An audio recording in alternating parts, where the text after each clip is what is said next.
મેં ગળ્યું ખાવાનું છોડી દીધું, મેં ચા છોડી દીધી, તો પણ સુગર કેમ વધુ આવે છે? ઘણીવાર અચાનક જ ગભરામણ થાય છે, પરસેવો છૂટી જાય છે અને સુગર એકદમ જ વધી જાય છે. ડૉક્ટરની દવા ચાલુ છે છતાં પગમાં બળતરા અને થાક ઓછો થતો નથી.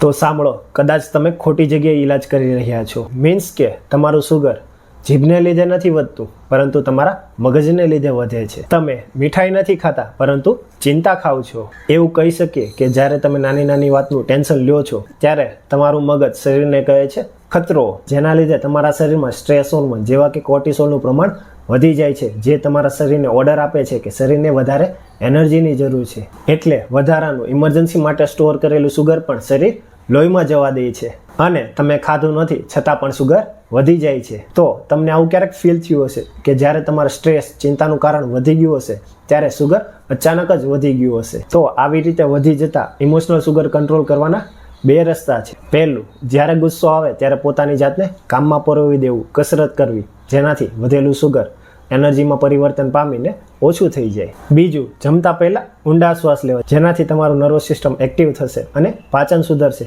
એટલે ઇન્સ્યુલિન બરાબર કામ કરશે. તો યાદ રાખો કે ડાયાબિટીસમાં સુગર શરીરમાં નહીં પરંતુ મનથી પણ વધે છે. તો મનને શાંત રાખો અને સાથે સાથે ડાયટની પણ જરૂર છે. કોમેન્ટમાં ડાયટ લખો અને હું તમને પર્સનલમાં ડાયટ મોકલી દઈશ.